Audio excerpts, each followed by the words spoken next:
Land revenue series पर आज यह 10वां लेक्चर है।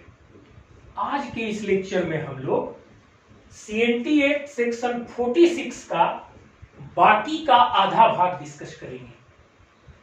इसका पहला आधा भाग मैंने क्लास 9 में डिस्कस किया था और पहले आधे भाग में यह बताया गया है कि जिन क्षेत्रों में CNT एक्ट लागू है उस क्षेत्र के रैयत अपना जमीन किन किन तरीकों से किन किन लोगों को ट्रांसफर कर सकते हैं। रिपीट करता हूं, सेक्शन 46 के पहले आधे भाग में यह बताया गया है कि CNT एक्ट के क्षेत्र में कोई भी रैयत अपनी जमीन को किन किन तरीकों से किनको ट्रांसफर कर सकता है। और अपने लेक्चर 9 में हमने इसे काफी विस्तार से समझाया है कि कब लीज और मॉर्टगेज होगा।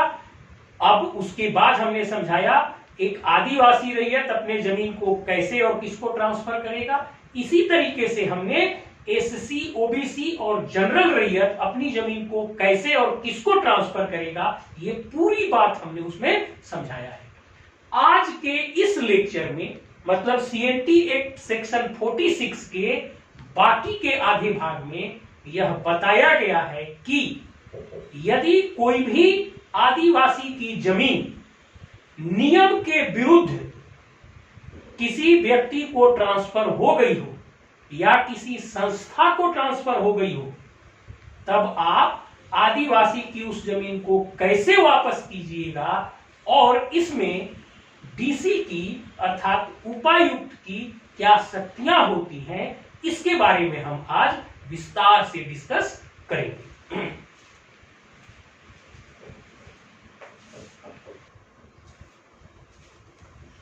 अब देखिए, सेक्शन 46(3) यह कहता है कि सेक्शन 46(1) में बताए गए तरीकों के विरुद्ध कोई भी रजिस्ट्री नहीं की जाएगी। मतलब यह रजिस्ट्री ऑफिस पर एक नियंत्रण कायम करता है। रजिस्ट्री ऑफिस को कहता है कि CNT एक्ट के दायरे में कोई भी रजिस्ट्री जो सेक्शन 46(1) में बताए गए नियमों के विरुद्ध हो, उसको तुम रजिस्ट्री करोगे ही नहीं। मतलब सेक्शन 46(1) में जो तरीके बताए गए हैं उन्हीं तरीकों से केवल रजिस्ट्री होगी। उससे अगर अलग प्रकार की कोई रजिस्ट्री है, उस नियम के विरुद्ध कोई रजिस्ट्री है, तो वो रजिस्ट्री ऑफिस नहीं करेगा।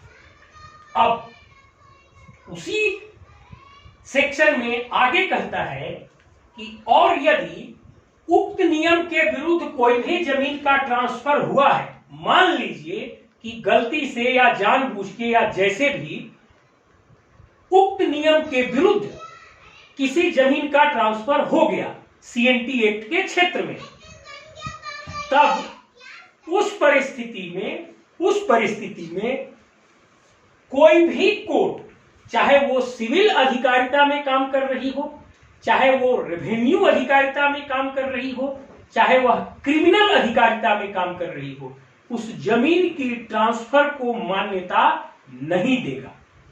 अब पहला सेक्शन आपको क्लियर हो गया होगा। मैं एक बार रिपीट कर देता हूं कि इसको एक बार रिपीट कर देता हूं। सेक्शन 46(3) यह कहता है कि सेक्शन 46(1) में बताए गए नियमों के विरुद्ध किसी भी जमीन की रजिस्ट्री नहीं होगी। मतलब सेक्शन 46(1) में जमीन के ट्रांसफर के जो तरीके बताए गए हैं उसके विरुद्ध कोई भी ट्रांसफर की रजिस्ट्री रजिस्ट्रार ऑफिस नहीं करेगा। और अब दूसरा, मैं इस पे थोड़ा सा फोकस कीजिएगा। यदि उस नियम के विरुद्ध कोई ट्रांसफर हो गया हो, गलती से या जानबूझ के या जैसे भी हुआ हो, तब उस परिस्थिति में कोई भी न्यायालय चाहे वह सिविल अधिकारिता में काम कर रही हो, चाहे वह क्रिमिनल अधिकारिता में, चाहे वह रेवेन्यू अधिकारिता में काम कर रही हो, वह उस ट्रांसफर को मान्यता नहीं देगी। अब सिविल न्यायालय और क्रिमिनल न्यायालय का मतलब है जो जिला का आपका सिविल कोर्ट होता है या फिर उसके ऊपर हाई कोर्ट और सुप्रीम कोर्ट हो गया, और रेवेन्यू अधिकारिता का मतलब है अंचल अधिकारी, सर्किल ऑफिसर, सीओ से लेकर डीसी तक, कमिश्नर तक और बोर्ड ऑफ रेवेन्यू तक। ये जो लाइन है, ये लाइन रेवेन्यू अधिकारिता का कोर्ट कहलाता है। तो सिविल कोर्ट जो है, सिविल कोर्ट के पास दोनों अधिकारिता है, सिविल न्यायालय की और क्रिमिनल न्यायालय की। तो सिविल कोर्ट के अंदर जो सिविल न्यायालय की अधिकारिता और क्रिमिनल न्यायालय की अधिकारिता है वो भी मान्यता इसको नहीं देगा, और रेवेन्यू कोर्ट जो सीओ से लेकर और डीसी कमिश्नर होते हुए बोर्ड ऑफ रेवेन्यू तक जाता है, वो भी ऐसे किसी भी नियम विरुद्ध ट्रांसफर को मान्यता नहीं देगा। अब एक लाइन में, यदि उक्त नियम के विरुद्ध कोई ट्रांसफर हो गया है तो कोई भी न्यायालय, चाहे वह सिविल अधिकारिता में कार्य कर रही हो या क्रिमिनल अधिकारिता में कार्य कर रही हो या रेवेन्यू अधिकारिता में कार्य कर रही हो, उस नियम विरुद्ध ट्रांसफर को मान्यता नहीं देगा। इससे एक बहुत बड़ा रोक कायम हो जाता है। जिसे भी कानून पता है वो समझता है कि ये रजिस्ट्री नहीं होगी। दूसरा, रजिस्ट्रार को ये मालूम है कि अगर ये गलती किए तो कल हमारे साथ प्रॉब्लम होगी। और तीसरा, खरीदार को भी ये पता है, हो जाएगा जब इस कानून को जानेंगे तो आप कुछ भी कर लीजिए, सिविल कोर्ट में भी लड़के आप उसको, किसी भी कोर्ट में लड़के उसे लीगल नहीं कर सकते, नहीं ले पाइएगा। और इस तरह से प्रत्येक कम्युनिटी की जमीन सुरक्षित करने का यहां पे प्रयास किया गया है।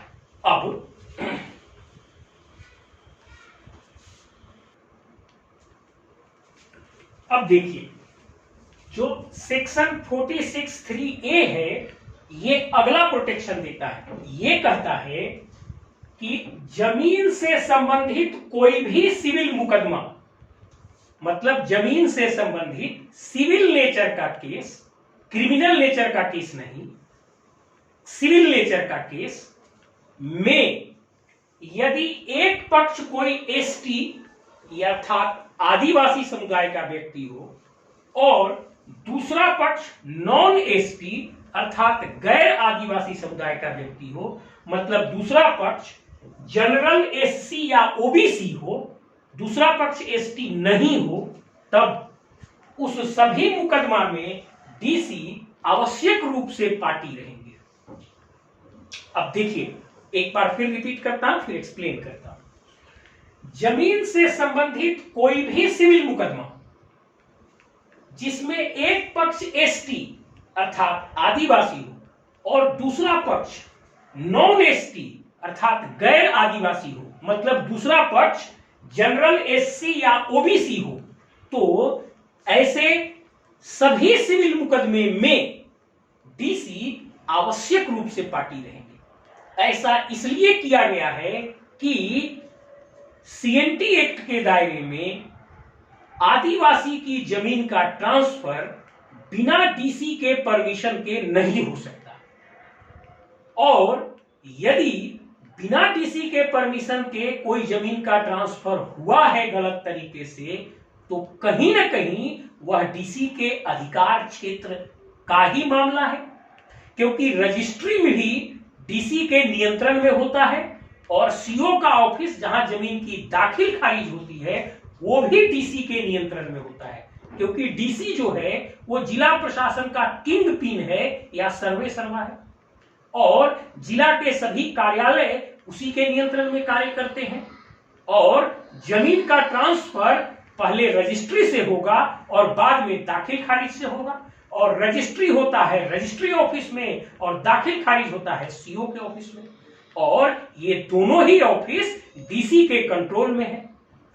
तो यदि किसी आदिवासी के जमीन की ट्रांसफर गलत तरीके से हो गई और उस पर कोई सिविल मुकदमा चल गया तो कहीं ना कहीं ये एक्ट ये कहता है कि इसमें डीसी भी कहीं ना कहीं जिम्मेदार है, क्योंकि ये उन्हीं के नियंत्रण के कार्यालय ने गलत किया ना, भले वो जिम्मेदारी परोक्ष रूप से हो। और इसीलिए ये अंकुश लगाया गया है ताकि डीसी इस मामले में बहुत कॉशियस रहेंगे, बहुत ध्यान देंगे और हमेशा अपने क्षेत्र के रजिस्ट्री ऑफिस और सीओ ऑफिस पर यह कंट्रोल बनाकर रखेंगे कि आदिवासी के जमीन की ट्रांसफर नियम विरुद्ध किसी तरीके से नहीं होनी चाहिए। नियम विरुद्ध ना तो इसकी रजिस्ट्री होनी चाहिए, ना दाखिल खारिज होनी चाहिए। इससे आदिवासी के जमीन को एक एक्स्ट्रा प्रोटेक्शन मिलता है।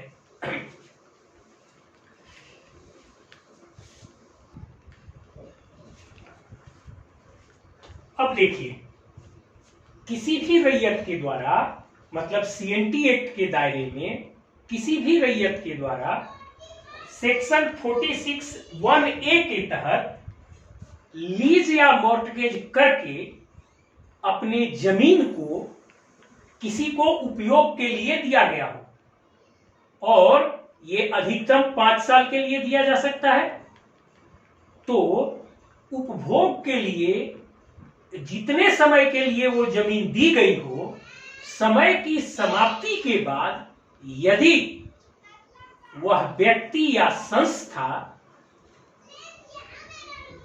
उस व्यक्ति को जमीन वापस नहीं करता हो, तब उस परिस्थिति में लीज या मॉर्टगेज की समय समाप्ति की तिथि से 3 साल की अवधि के भीतर वह रैयत, मतलब जमीन का मालिक, जिला के डीसी को लिखित आवेदन देगा और डीसी उस रैयत की जमीन को वापस कब्जा में दिलाएंगे। अब इसे फिर से एक बार समझिए और बहुत ध्यान दीजिएगा इसके कुछ मुख्य बिंदु। देखिए, सेक्शन 46(1)(a) जो है वो केवल SC ST पर लागू नहीं होता, ये सभी रैयतों पर लागू होता है। सेक्शन 46(1)(a) सभी रैयतों पर लागू होता है, जनरल, SC ST OBC चारों प्रकार की रैयत पर लागू होता है। अब दूसरा चीज है कि इसमें लीज या मॉर्टगेज का प्रावधान किया गया है। इस सेक्शन के तहत कोई भी रैयत लीज या मॉर्टगेज करके अपना जमीन किसी दूसरे व्यक्ति को या दूसरे संस्था को अधिक से अधिक 5 साल उपयोग करने के लिए दे सकता है। अब मान लीजिए कि कोई रैयत इस सेक्शन 46(1)(a) के तहत अपनी कुछ जमीन को किसी दूसरे व्यक्ति या संस्था को लीज या मॉर्टगेज करके 5 साल की अवधि के लिए, क्योंकि अधिकतम 5 ही साल की अवधि है, तो 5 साल की अवधि के लिए उपयोग करने के लिए दे दिया है। अब वो 5 साल की अवधि समाप्त हो गई, लेकिन वह व्यक्ति या संस्था ओरिजिनल मालिक रैयत को जमीन वापस नहीं दे रहा है। तब इस परिस्थिति में उस जमीन के मालिक रैयत के पास 3 साल का समय होता है। उस 3 साल की अवधि में वो कभी भी जाकर एक लिखित आवेदन जिला के डीसी अर्थात उपायुक्त को देगा और आवेदन प्राप्त होने पर डीसी उसकी जमीन को उसे वापस दिलाएंगे। यही है ये सेक्शन। अब यहां से आगे बढ़ने से पहले मुझे एक चीज आपको समझाना जरूरी है।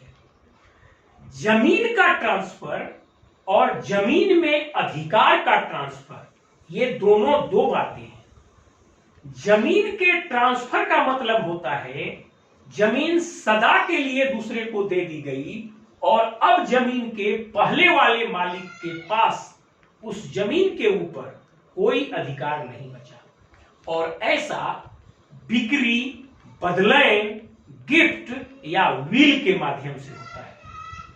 लेकिन किसी जमीन में अधिकार का ट्रांसफर का मतलब हुआ कि उस जमीन को उपयोग करने के लिए कुछ दिनों के लिए आप दूसरे व्यक्ति को अधिकार दे रहे हैं। बुलेट मोटरसाइकिल आप ही की है, 2 महीना चढ़ने के लिए किसी को दे रहे हैं।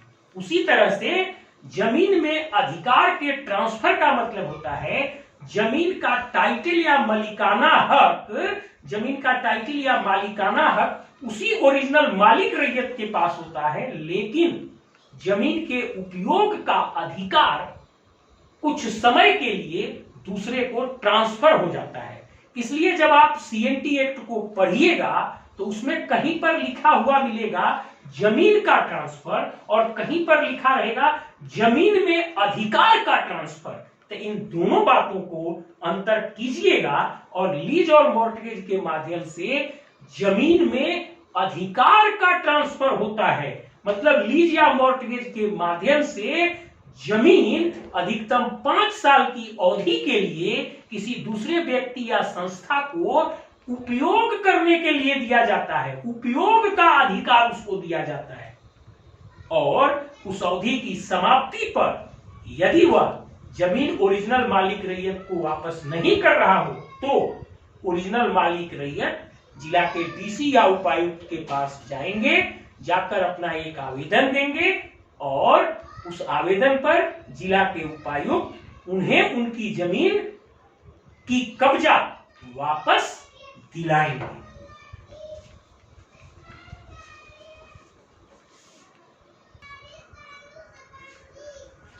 अब देखिए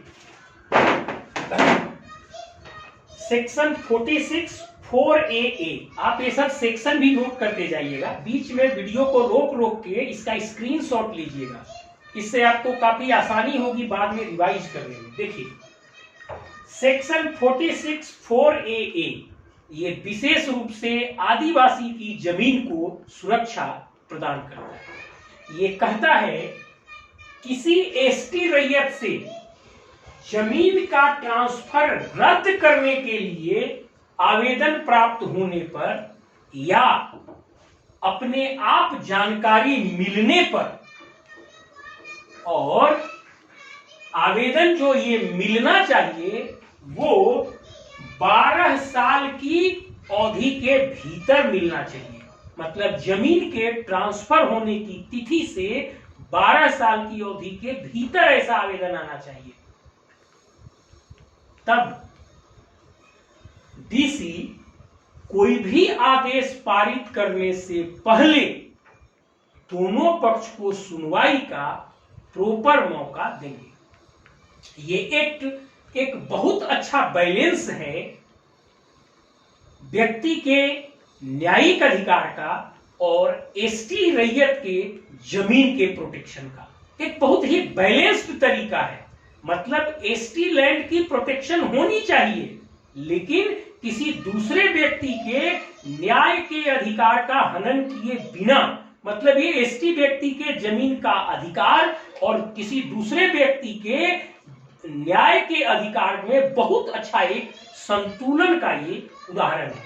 अब देखिए इसका मीनिंग ये है कि यदि कोई एसटी रैयत जमीन का ट्रांसफर रद्द करने के लिए, एसटी रैयत से जमीन का ट्रांसफर रद्द करने के लिए आवेदन प्राप्त हो कि ये जमीन गलत तरीके से ट्रांसफर हो गया है, कि जमीन का ट्रांसफर गलत तरीके से हुआ है,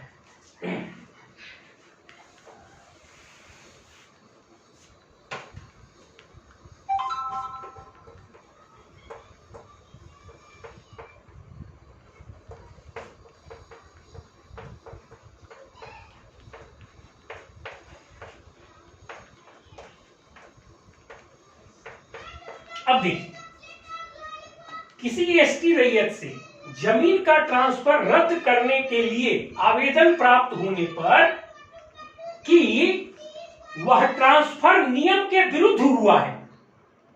मतलब एक आदिवासी रैयत अपना आवेदन देता है कि हमारे जमीन के इस ट्रांसफर को रद्द किया जाए क्योंकि यह ट्रांसफर नियम के विरुद्ध जाकर किया गया है, और उसे यह आवेदन जमीन के ट्रांसफर की तिथि से 12 साल की अवधि के भीतर देना चाहिए।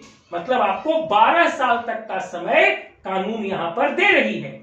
और ऐसा आवेदन प्राप्त होने पर या डीसी को स्वयं कहीं से पता चलने पर भी डीसी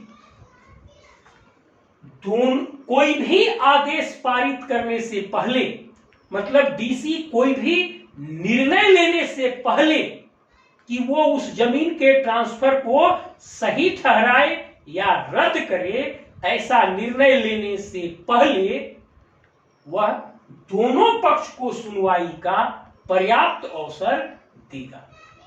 मतलब एक आदिवासी रैयत यदि उसके किसी जमीन का ट्रांसफर गलत तरीके से हो गया हो तो 12 साल की समय सीमा के भीतर कभी भी जाकर डीसी साहब को जिला के उपायुक्त को लिखित आवेदन दे सकता है और वह उसे उस ट्रांसफर को रद्द करने के लिए मांग कर सकता है। और यह आवेदन 20 साल की अवधि के भीतर ही दिया जाना चाहिए।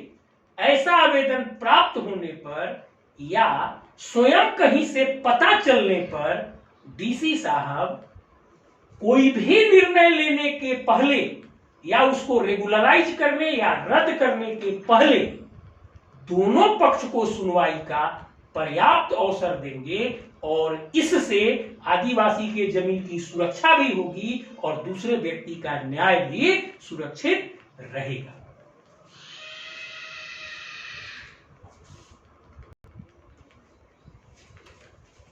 अब देखिए, इससे पहले हम लोग सेक्शन देखे थे, सेक्शन 46 4AA।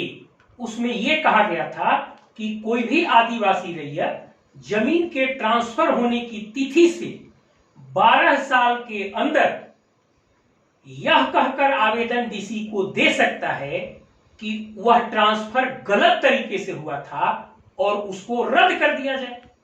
तब उसी सेक्शन में यह प्रावधान किया गया था कि डीसी रद्द करने से पहले दोनों को सुनेगा।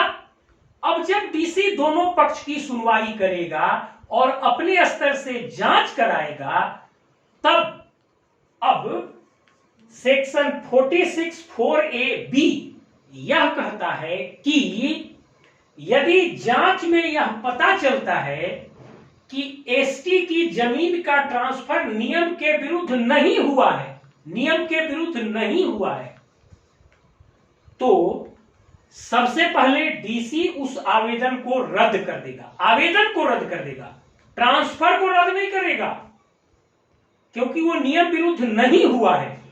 तो वह आवेदन को रद्द कर देगा और आवेदन को रद्द करने के बाद वह जमीन के विक्रेता के द्वारा क्रेता को कुछ मुआवजा देने के लिए आदेश निकाल सकता है। ध्यान से समझिए अगला 2-3 मिनट। किसी भी आदिवासी रैयत के द्वारा अपने जमीन के ट्रांसफर को रद्द करने के लिए आवेदन डीसी साहब को दिया गया। अब डीसी साहब ने उसका जांच करवाया और दोनों पक्ष की सुनवाई किया। अब सुनवाई में यदि पता चलता है, यदि जांच में यह पता चलता है कि एसटी के जमीन का ट्रांसफर नियम के विरुद्ध नहीं हुआ है, मतलब वह नियम के अनुसार ही हुआ है, तब इस परिस्थिति में डीसी साहब उस आवेदक के आवेदन को रद्द कर देंगे, न कि जमीन के ट्रांसफर को। इस स्थिति में आवेदक के आवेदन को रद्द कर देंगे, जमीन के ट्रांसफर को रद्द नहीं करेंगे। और ऐसा करके विक्रेता आदमी खरीदार आदमी को परेशान कर सकता है। तब इस परिस्थिति में डीसी साहब कुछ मुआवजा का आदेश दे सकते हैं और कह सकते हैं विक्रेता आदमी को, मतलब जिन्होंने लाकर अभी आवेदन दिया रद्द करने का, उस विक्रेता आदमी को कह सकते हैं कि तुमने गलत किया, जमीन सही तरीके से ट्रांसफर हुई थी, इसके बावजूद भी तुमने मुकदमा लाया और खरीदार को परेशान कर दिया। तो इस परिस्थिति में डीसी साहब उस विक्रेता को कहेंगे कि कुछ मुआवजा की राशि तुम क्रेता को दो, क्योंकि तुम उसे परेशान कर दिए हो। अब इसमें एक बात यह है कि जनरली आदिवासी के जमीन का ट्रांसफर तो आदिवासी को ही होगा, तो दोनों तरफ तो आदिवासी ही है। ज्यादातर केसेज में, कम ही केसेज में गलत तरीके से गैर आदिवासी घुस सकते हैं। अब जब आप जमीन के ट्रांसफर को रद्द करने के लिए आवेदन दे रहे हैं, तो मैक्सिमम केसेज में वो तो जमीन खरीदार भी कोई आदिवासी रैयत ही है। तो ऐसा ना हो कि आप जमीन बेच भी लें और बेचने के बाद आवेदन देकर परेशान करें सामने वाले रैयत को। इसी पर रोक लगाने के लिए यह प्रावधान किया गया है। अब इसका फाइनल समरी एक बार बोलता हूं, ध्यान से समझिए। यदि किसी एसटी रैयत के द्वारा जमीन के ट्रांसफर की तिथि से 12 साल के अंदर जिला के डीसी को आवेदन देकर यह कहा जाता है कि आप इस ट्रांसफर को रद्द कर दीजिए क्योंकि यह ट्रांसफर नियम के विरुद्ध हुआ है, तब डीसी साहब जांच कराते हैं और दोनों पक्ष की सुनवाई करते हैं।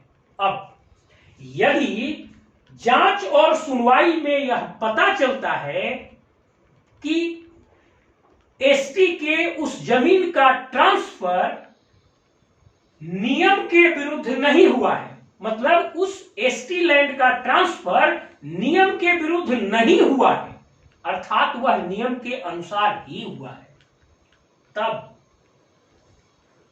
जब यह पता चलता है कि उस एसटी लैंड का ट्रांसफर नियम के विरुद्ध नहीं हुआ है, तब डीसी साहब उस आवेदन को खारिज कर देते हैं। उस आवेदन को खारिज कर देते हैं, न कि उस ट्रांसफर को। उस आवेदन को खारिज कर देते हैं, न कि उस जमीन के ट्रांसफर को। उस जमीन के ट्रांसफर को रद्द नहीं करते हैं, बल्कि आवेदक के आवेदन को खारिज कर देते हैं। और ऐसी प्रक्रिया को हतोत्साहित करने के लिए डीसी साहब यदि चाहें तो उस विक्रेता को, जिसने सही ढंग से जमीन बेच भी दिया और बाद में रद्द करने के लिए आवेदन भी दे रहा है, ऐसे नियति को हतोत्साहित करने के लिए डीसी साहब उस विक्रेता को, उस आवेदन देने वाले विक्रेता को कह सकते हैं कि तुम कुछ मुआवजा की राशि उस खरीदार क्रेता को दो क्योंकि तुमने अनावश्यक उसको परेशान किया। और ऐसा इसीलिए किया गया है क्योंकि इसमें मैक्सिमम केस में दोनों तरफ आदिवासी ही होंगे और किसी एक आदिवासी के द्वारा अपनी जमीन सही ढंग से बेचने के बावजूद भी दूसरे आदिवासी को परेशान न किया जाए, इसीलिए ये तरीका लगाया गया है।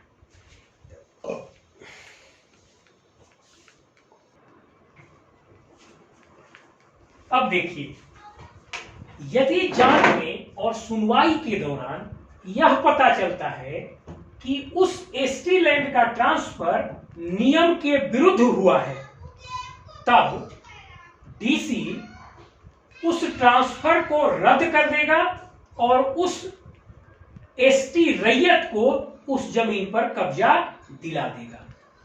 फिर से सुनिए, यदि जांच और सुनवाई के दौरान यह पता चलता है कि उस एसटी लैंड का ट्रांसफर नियम के विरुद्ध हुआ है, तब डीसी साहब उस ट्रांसफर को रद्द कर देंगे और उस एसटी रैयत को जमीन वापस दिलाएंगे। लेकिन ये कब होगा? जब उस जमीन पर कोई बिल्डिंग या संरचना नहीं बनी होगी। यदि जमीन को खरीदने के बाद क्रेता के द्वारा उस जमीन पर कोई बिल्डिंग या संरचना बना दी गई हो, तब जमीन वापस कराने से पहले डीसी साहब विक्रेता को, अर्थात विक्रेता ट्राइबल रैयत को, विक्रेता आदिवासी रैयत को ये कहेंगे कि आप उस घर या बिल्डिंग का मुआवजा उस बनाने वाले व्यक्ति को दे दीजिए। और यदि विक्रेता आदिवासी रैयत उस घर का मुआवजा देने के लिए तैयार हो जाएगा, तब वो घर सहित जमीन डीसी साहब उसे वापस करा देंगे। और यदि विक्रेता आदिवासी रैयत उस घर का मुआवजा देने के लिए, उस बिल्डिंग का मुआवजा देने के लिए तैयार नहीं होगा, तब उस परिस्थिति में डीसी साहब पहले 6 माह का टाइम देंगे क्रेता व्यक्ति को कि जाओ उस बिल्डिंग को तोड़ दो ताकि हम जमीन वापस करा सकें। यदि ऐसा संभव नहीं हुआ तो वो क्रेता आदमी अधिकतम 2 साल का समय डीसी साहब से मांग सकता है अपने घर को तोड़कर हटाने, क्योंकि घर को तोड़कर उससे सामान शिफ्ट करने के लिए एक समय की जरूरत होगी ना। मान लीजिए जमीन गलत ट्रांसफर हुआ, अब खरीदार ने उस पर घर बना लिया, तो वो तुरंत से उसको तो नहीं ट्रांसफर कर सकता, उसको समय चाहिए। तो वो डीसी को लिख के दे सकता है और पहले डीसी 6 महीने का समय देंगे, और यदि 6 महीने में ट्रांसफर वो बिल्डिंग को नहीं हटा पाया तो अधिकतम 2 साल का उसको समय देंगे। और उस 2 साल की अवधि में उस क्रेता आदमी को कहा जाएगा कि अपना घर कहीं बना के यहां से सब कुछ हटाओ और इस बिल्डिंग को तोड़ लो, हटा लो अपने बिल्डिंग को यहां से, क्योंकि उस बिल्डिंग में तो ईंट पत्थर मटेरियल है, वो काम का होगा ना, तो इसको तुम हटा लो।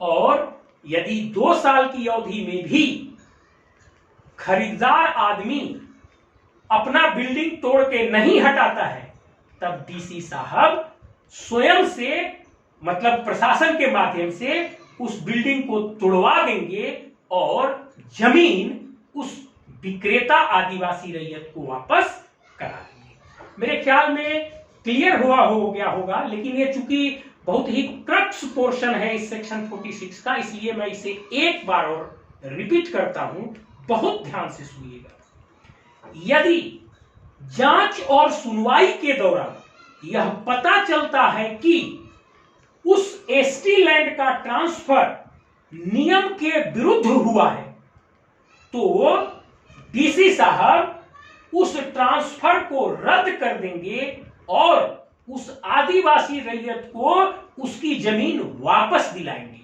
लेकिन यह तब संभव होगा जब उस बिल्डिंग पर खरीदार के द्वारा लेकिन यह तब संभव होगा जब उस जमीन पर खरीदार के द्वारा अभी तक कोई बिल्डिंग या मकान नहीं बनाया गया होगा।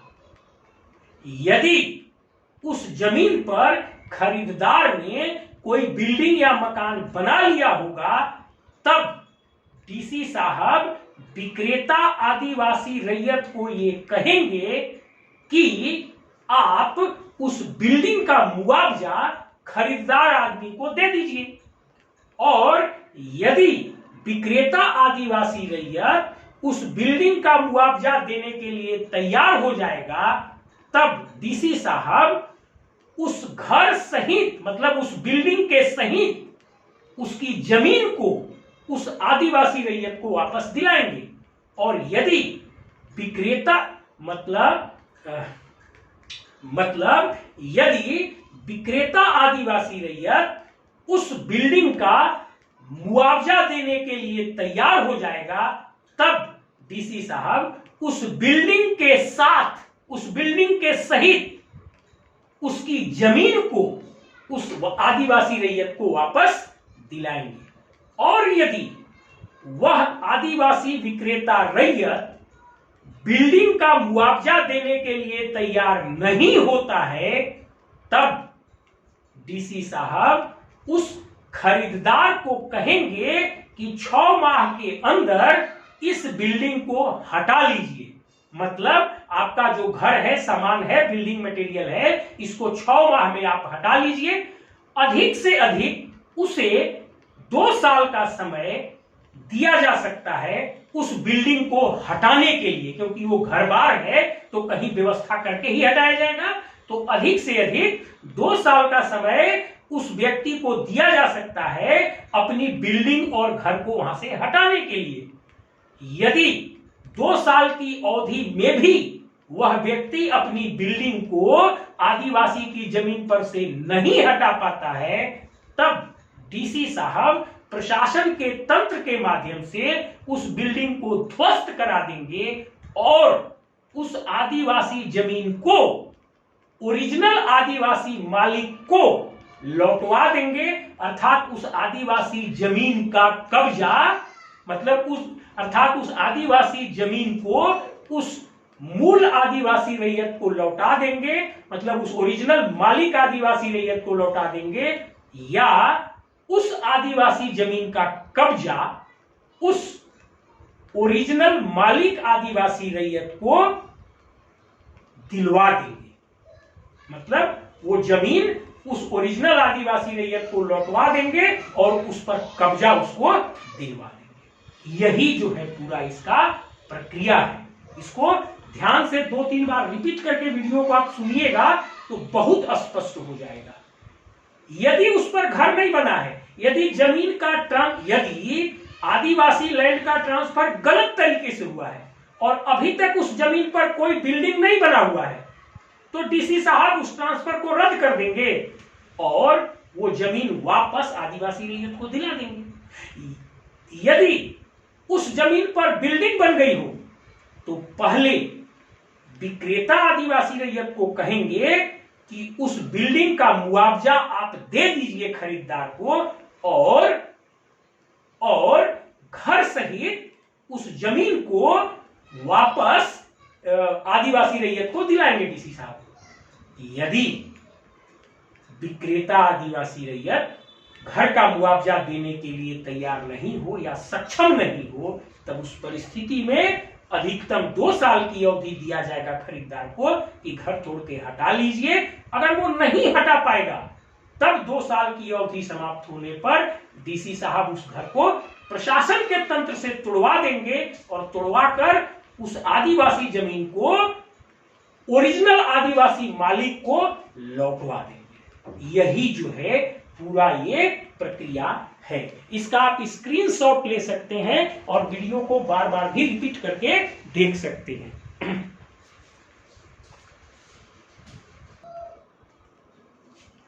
अब देखिए किस परिस्थिति में डीसी सीएनटी लैंड के गलत ट्रांसफर को वैलिडेट कर सकता है। यही बात इस लास्ट पैराग्राफ में बताई गई है। मैं रिपीट करता हूं, किस परिस्थिति में डीसी सीएनटी लैंड के गलत ट्रांसफर को भी वैलिडेट कर सकता है, यही बात इस सेक्शन में बताई गई है। देखिए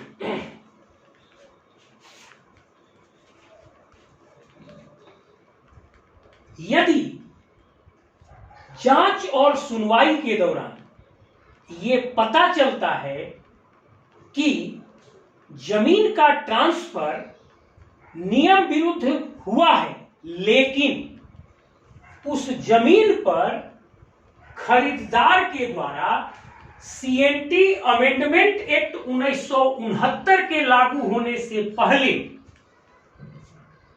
उस एसटी लैंड पर एक विशाल बिल्डिंग, सब्सटेंशियल बिल्डिंग खड़ा कर दिया गया हो, तब यदि खरीदार आदमी उस आदिवासी रैयत को नजदीक में ही उतना मूल्य का जमीन देने को तैयार हो जाए, या डीसी के द्वारा निर्धारित किया हुआ पुनर्वास पैकेज की जो राशि है वो देने को तैयार हो जाए, ताकि उस आदिवासी रैयत को फिर से कहीं पुनर्वास कराया जा सके, तब उस परिस्थिति में जिला के डीसी, जिला के उपायुक्त उस आदिवासी जमीन की नियम विरुद्ध ट्रांसफर को भी वैलिडेट कर सकते हैं। अब एक बार रिपीट करता हूं इसको। यदि जांच और सुनवाई के दौरान यह पता चलता है कि आदिवासी की जमीन का ट्रांसफर नियम विरुद्ध तरीके से हुआ है, लेकिन खरीदार के द्वारा सीएनटी अमेंडमेंट एक्ट 1969 के पहले उस एसटी लैंड पर सब्सटेंशियल बिल्डिंग मतलब विशाल भवन खड़ा कर दिया गया हो, और यदि खरीदार आदमी विक्रेता एसटी रैयत को नजदीक में समतुल्य मूल्य का जमीन देने को तैयार हो जाए, मतलब खरीदार आदमी उस विक्रेता आदिवासी रैयत को वहीं नजदीक में उसकी जमीन के समतुल्य मूल्य का कोई दूसरा जमीन देने को तैयार हो जाए, या डीसी के द्वारा तय किया गया पुनर्वास मुआवजा राशि उस आदिवासी रैयत को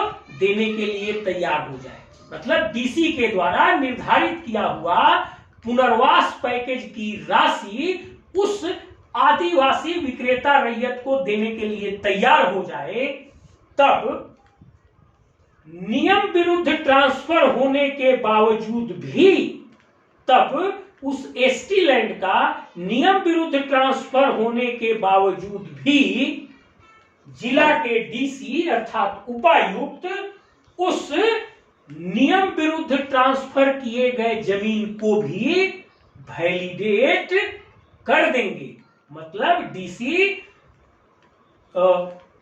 उस एसटी लैंड के नियम विरुद्ध ट्रांसफर होने के बावजूद भी उसे लीगलाइज या वैलिडेट कर देंगे, ये शक्ति डीसी को दी गई है। अब इसे मैं अपने शब्दों में समझाता हूं।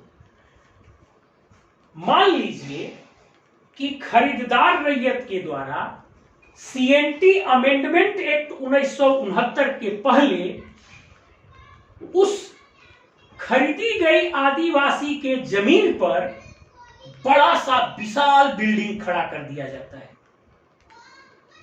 और अब मामला डीसी साहब के सामने आता है। तब डीसी साहब अवसर देते हैं उस खरीदार को कि या तो वह उतना ही मूल्य का जमीन नजदीक में कहीं पर उस आदिवासी रैयत को दे दे, या फिर यदि वैसा कोई जमीन नजदीक में नहीं मिल रहा हो तो डीसी एक पुनर्वास पैकेज तय करते हैं कि तुम इतना पुनर्वास पैकेज इस आदिवासी विक्रेता रैयत को दे दो, ताकि उस पैकेज से वो कहीं और पर जाकर जमीन खरीदकर अपना पुनर्वास कर सके। तब यदि खरीदार रैयत या तो तैयार हो जाए नजदीक में ही उतने ही मूल्य का जमीन उस विक्रेता आदिवासी रैयत को देने के लिए, या फिर जमीन उपलब्ध नहीं होने पर वह तैयार हो जाए डीसी के द्वारा निर्धारित पुनर्वास पैकेज की राशि उस विक्रेता आदिवासी रैयत को देने के लिए, ताकि पुनर्वास पैकेज से उस आदिवासी रैयत का फिर से पुनर्वास कराया जा सके। तब उस परिस्थिति में डीसी एसटी लैंड के नियम विरुद्ध ट्रांसफर को भी वैलिडेट या लीगलाइज कर देंगे या कर सकते हैं।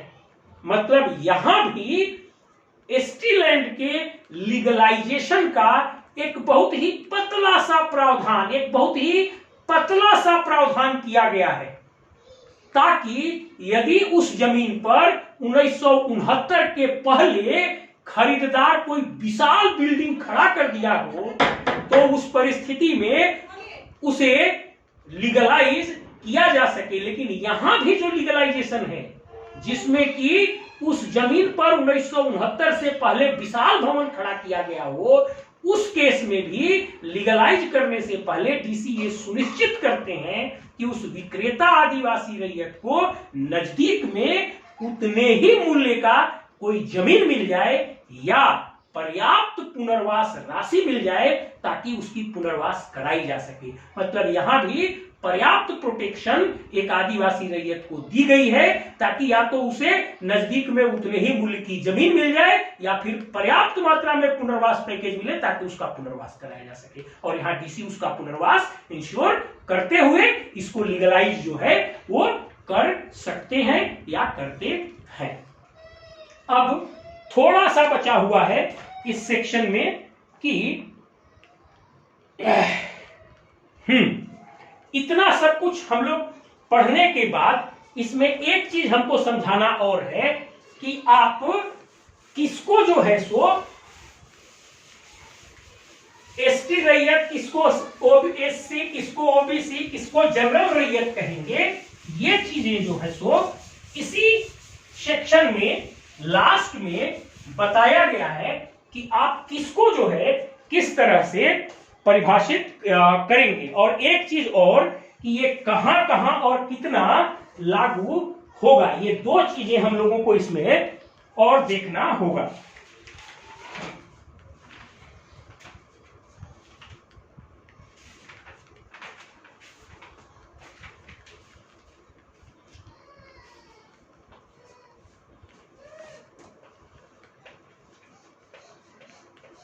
सेक्शन 46 ये 5 ये कहता है कि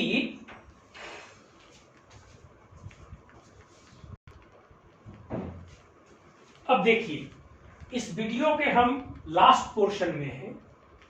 इसमें सेक्शन 46(5) में कहा गया है कि 1 जनवरी 1903 से पहले मानभूम जिला को छोड़कर पूरे छोटा नागपुर प्रमंडल में और 1 जनवरी 1909 से पहले मानभूम जिला में किया गया कोई भी ट्रांसफर इससे, इस सेक्शन से प्रभावित नहीं होगा। अब ध्यान से इस बात को समझिए। सबसे पहली बात तो ये समझिए कि ये उस समय के छोटा नागपुर प्रमंडल की बात कर रहा है।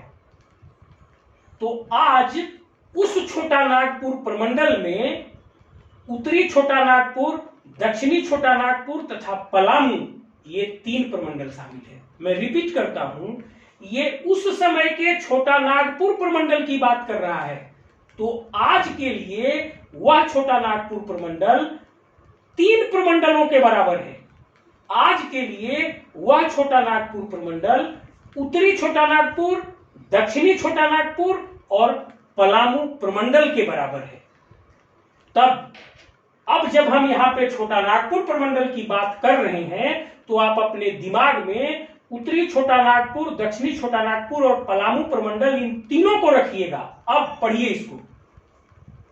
1 जनवरी 1903 से पहले मानभूम जिला को छोड़कर पूरे छोटा नागपुर प्रमंडल में, मतलब मानभूम जिला को छोड़कर आज के पूरे उत्तरी छोटा नागपुर, दक्षिणी छोटा नागपुर और पलामू प्रमंडल में किया गया कोई भी ट्रांसफर इससे प्रभावित नहीं होगा। और 1 जनवरी 1909 से पहले मानभूम जिला में, 1 जनवरी 1909 से पहले मानभूम जिला में किया गया कोई भी ट्रांसफर इससे प्रभावित नहीं होगा। मतलब बहुत सिंपल है कि मानभूम जिला को छोड़कर छोटा नागपुर प्रमंडल में 1 जनवरी 1903 से पहले कोई भी किया गया ट्रांसफर इससे प्रभावित नहीं होगा। और मानभूम जिला में 1 जनवरी 1909 से पहले किया गया कोई भी ट्रांसफर इससे प्रभावित नहीं होगा। ये जो है इसकी सीमा है। और इसमें एक दो बात और आपको समझने की जरूरत है कि एससी हम किसे कहेंगे, एसटी किसे कहेंगे और हम बैकवर्ड क्लास किसे कहेंगे? तो आप इस बात को समझ लीजिए, एससी का मतलब है part 2 of the schedule to the constitution scheduled caste order 1950। मतलब कॉन्स्टिट्यूशन शेड्यूल्ड कास्ट ऑर्डर 1950 के पार्ट के साथ दिए गए शेड्यूल में दूसरे सेक्शन में पार्ट 2 में एससी के बारे में पूरी विवरण लिस्ट दी गई है कि किस राज्य में कौन सा व्यक्ति एससी होगा। अब देखिए, इस पूरे एक्ट में हम लोगों ने एससी के लिए, एसटी के लिए, ओबीसी के लिए और जनरल के लिए विभिन्न प्रावधानों को देखा कि जमीन कैसे ट्रांसफर होगा। फिर हम लोगों ने यह भी देखा कि गलत ट्रांसफर होने पर जमीन कैसे वापस होगी। अब बात यह है कि आप किसको एसटी, किसको एससी, किसको ओबीसी कहेंगे। तो देखिए, एससी का मतलब है constitution scheduled caste order, constitution scheduled caste order 1950 की अनुसूची के भाग 2 में वर्णित। मतलब कॉन्स्टिट्यूशन शेड्यूल्ड कास्ट ऑर्डर 1950 की जो अनुसूची है उसके भाग 2 में इसका विवरण दिया गया है कि किस राज्य में किस समाज के व्यक्ति को, किस जाति के व्यक्ति को ट्राइबल या किस जाति के व्यक्ति को शेड्यूल्ड कास्ट में शामिल किया जाएगा, शेड्यूल्ड कास्ट में शामिल किया जाएगा। रिपीट करता हूं, कॉन्स्टिट्यूशन शेड्यूल्ड कास्ट ऑर्डर 1950 की अनुसूची के भाग 2 में यह विवरण दिया गया है कि किस राज्य में किस जाति के लोगों को शेड्यूल्ड कास्ट के श्रेणी में रखा जाएगा। इसी तरह से एसटी के बारे में कॉन्स्टिट्यूशन शेड्यूल्ड ट्राइब ऑर्डर 1950 की अनुसूची के भाग 2 में यह विवरण दिया गया है कि किस राज्य में किस जाति, किस संस्कृति के व्यक्ति को, किस जाति के व्यक्ति को शेड्यूल्ड ट्राइब अर्थात आदिवासी मूलवासी माना जाएगा। उस अनुसूची में राज्यवार इसका विवरण है। अब ओबीसी किसको कहा जाएगा? तो ये राज्य सरकार के द्वारा नोटिफिकेशन के माध्यम से समय समय पर घोषित किया जाता है कि किसको ओबीसी में शामिल किया जाएगा।